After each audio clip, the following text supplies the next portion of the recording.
Cockroach ಹೋರಾಟದಲ್ಲಿ ಕ್ರಿಮಿನಲ್ಗಳ ಕಾರುಬಾರು. CJP ಪ್ರತಿಭಟನೆಯಲ್ಲಿ ಸುಮಾರು 2500 ಕ್ರಿಮಿನಲ್ಸ್ ಭಾಗಿಯಾಗಿದ್ದಾರಾ? ಈ ರೀತಿ ಪ್ರಶ್ನೆ ಮೂಡ್ತಾ ಇದೆ. ಜಂತರ್ ಮಂತರ್ನಲ್ಲಿ ಏನು ಗಲಭೆ ನಡೀತಾ ಇದೆ, ಹೋರಾಟ ನಡೀತಾ ಇದೆ, ಇದರಲ್ಲಿ ಸುಮಾರು 2500 ಕ್ರಿಮಿನಲ್ಸ್ ಭಾಗಿಯಾಗಿದ್ದಾರೆ ಅಂತ ಈಗ ಮಾಹಿತಿ ಇರುವಂತದ್ದು. ಕಾಕ್ರೋಚ್ ಹೋರಾಟದಲ್ಲಿ ಕ್ರಿಮಿನಲ್ ಕಾರುಬಾರು. ಸಿಜೆಪಿ ಪ್ರತಿಭಟನೆಯಲ್ಲಿ ಸುಮಾರು 2500 ಕ್ರಿಮಿನಲ್ಸ್ ಭಾಗಿಯಾಗಿದ್ದಾರೆ. ಜಂತರ್ ಮಂತರ್ ಗಲಭೆ ಸೃಷ್ಟಿಸಿದ್ದು ಇದೇ ಕ್ರಿಮಿನಲ್ಸ್. ಶಾಂತ ರೀತಿಯಲ್ಲಿ ನಡಿಬೇಕಾಗಿದ್ದಂತಹ ಹೋರಾಟದಲ್ಲಿ ಚಾಕು ಕಾಣಿಸ್ಕೊಂಡಿದೆ. ಹರಿತ ಆಯುಧಗಳಿಂದ ಪೊಲೀಸರ ಮೇಲೆ ಹಲ್ಲೆಯನ್ನ ಮಾಡಲಾಗಿದೆ.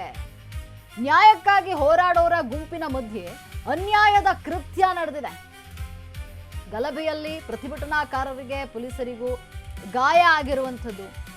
2500 ಕ್ರಿಮಿನಲ್ಸ್ ಹಿನ್ನೆಲೆ ಉಳ್ಳಂತಹ ಜನರು ಬಂದಿದ್ದಾದ್ರೂ ಯಾಕೆ ಇಲ್ಲಿ?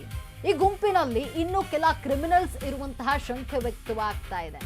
ನೀಟ್ ಪ್ರಶ್ನಾ ಪತ್ರಿಕೆ ಸೋರಿಕೆ ಹೋರಾಟದಲ್ಲಿ ಕೆಟ್ಟ ಬೆಳವಣಿಗೆ ಆಗ್ತಾ ಇದೆ.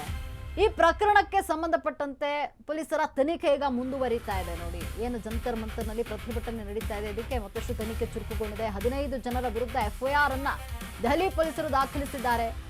ಪೊಲೀಸ್ ಮೇಲಿನ ದಾಳಿ, ಸಾರ್ವಜನಿಕ ಆಸ್ತಿಗೆ ಹಾನಿ ವಿರುದ್ಧವಾಗಿ ಈಗ ತನಿಖೆ ನಡೀತಾ ಇದೆ. ಕಾಕ್ರೋಚ್ ಹೋರಾಟದಲ್ಲಿ ಕ್ರಿಮಿನಲ್ಸ್ಗಳ ಕಾರುಬಾರು ಇರುವಂಥದ್ದು. ಅಂದ್ರೆ 2500 ಕ್ರಿಮಿನಲ್ಸ್ ಇಲ್ಲಿ ಭಾಗಿಯಾಗಿದ್ದಾರೆ. ಅವ್ರಿಗೇನು ಕೆಲಸ? ಇಲ್ಲಿ ಹೋರಾಟ ಮಾಡ್ತಾ ಇರುವಂಥದ್ದು ವಿದ್ಯಾರ್ಥಿಗಳು. ಕ್ರಿಮಿನಲ್ಸ್ ಹಿನ್ನೆಲೆ ಉಳ್ಳಂಥವ್ರು ಇಲ್ಲಿ ಏನು ಮಾಡ್ತಿದ್ದಾರೆ, ಯಾಕೆ ಬಂದಿದ್ದಾರೆ? ಹರಿತವಾದಂತಹ ಚಾಕು, ಒಂದಷ್ಟು ಏನು ಹೇಳ್ತಾರೆ, ವಸ್ತುಗಳನ್ನ ಇಟ್ಕೊಂಡು ಬಂದು ಇಲ್ಲಿ ಪ್ರತಿಭಟನೆ ಶಾಂತಿಯುತವಾಗಿ ನಡೀತಾ ಇತ್ತು, ಶಾಂತಿಯಾಗಿ. ಆದರೆ ಇಲ್ಲಿ ಹೋರಾಟ ಹಿಂಸಾತ್ಮಕವಾಗಿ ಬದಲಾಗೋದಕ್ಕೆ ಕಾರಣ ಇವರೇ ಅನ್ನುವಂಥ ಮಾಹಿತಿ ಇದೆ. ತನಿಖೆ ನಡೀತಾ ಇದೆ. ಇದೇ ವಿಚಾರಕ್ಕಾಗಿ ದೆಹಲಿ ಪೊಲೀಸರು ತನಿಖೆಯನ್ನ ಮುಂದುವರಿಸಿದ್ದಾರೆ. ಗಲಭೆಯಲ್ಲಿ ಪ್ರತಿಭಟನಾಕಾರರಿಗೆ ಪೊಲೀಸರಿಗೆ ಗಾಯಗಳಾಗಿರುವಂಥದ್ದು.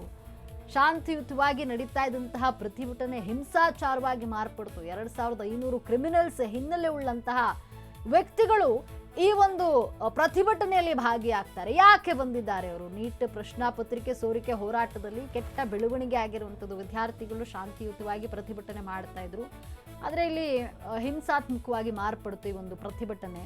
15 ಜನರ ವಿರುದ್ಧ ಈಗ FIR ಅನ್ನ ದೆಹಲಿ ಪೊಲೀಸರು ದಾಖಲು ಮಾಡಿಕೊಂಡಿದ್ದಾರೆ. ಪೊಲೀಸರ ಮೇಲಿನ ದಾಳಿ, ಸಾರ್ವಜನಿಕರ ಆಸ್ತಿ ಪಾಸ್ತಿ ಹಾನಿ ಏನಾಯಿತು ಅದರ ವಿರುದ್ಧವಾಗಿ ಈಗ ತನಿಖೆಯನ್ನ ಕೈಗೊಂಡಿರುವಂಥದ್ದು. ಕಾಕ್ರೋಚ್ ಜನತಾ ಪಾರ್ಟಿ ಏನು ಪ್ರತಿಭಟನೆಯನ್ನ ನಡೆಸ್ತಾ ಇದೆ ಜಂತರ್ ಮಂತರ್ನಲ್ಲಿ, ಇಲ್ಲಿ ಕ್ರಿಮಿನಲ್ ದಾಖಲೆ ಅಂದ್ರೆ ಕ್ರಿಮಿನಲ್ ಹಿನ್ನೆಲೆ ಉಳ್ಳಂತಹ ವ್ಯಕ್ತಿಗಳು ಭಾಗಿಯಾಗಿದ್ದಾರೆ ಈ ಒಂದು ಪ್ರತಿಭಟನೆಯಲ್ಲಿ. ಯಾಕೆ ಬಂದಿದ್ದಾರೆ ಅವರು?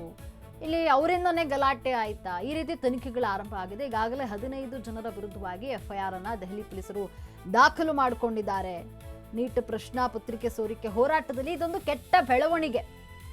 15 ಜನರ ವಿರುದ್ಧ FIR ಅನ್ನ ದಾಖಲು ಮಾಡಿಕೊಳ್ಳಲಾಗಿದೆ. ನ್ಯಾಯಕ್ಕಾಗಿ ಹೋರಾಡ್ತಾ ಇರುವಂತಹ ಗುಂಪಿನಿಂದ ಅನ್ಯಾಯದ ಕೃತ್ಯ. ಗಲಭೆಯಲ್ಲಿ ಪ್ರತಿಭಟನಾಕಾರರು ಮತ್ತು ಪೊಲೀಸರಿಗೆ ಗಾಯ ಆಯಿತು. 2500 ಕ್ರಿಮಿನಲ್ಸ್ ಹಿನ್ನೆಲೆ ಉಳ್ಳಂತಹ ಜನರು ಇಲ್ಲಿ ಯಾಕೆ ಬಂದಿದ್ರು ಪ್ರತಿಭಟನೆಗೆ ಅನ್ನುವಂಥ ಪ್ರಶ್ನೆ. ಈ ಜಂತರ್ ಮಂತರ್ನಲ್ಲಿ ಏನು ಪ್ರತಿಭಟನೆ ನಡೀತಾ ಇದೆ, ಇಲ್ಲಿ ಕ್ರಿಮಿನಲ್ಸ್ ಭಾಗಿಯಾಗಿದ್ದಾರೆ ಅನ್ನುವಂತಹ ಮಾಹಿತಿ ಲಭ್ಯ ಆಗ್ತಾ ಇದೆ.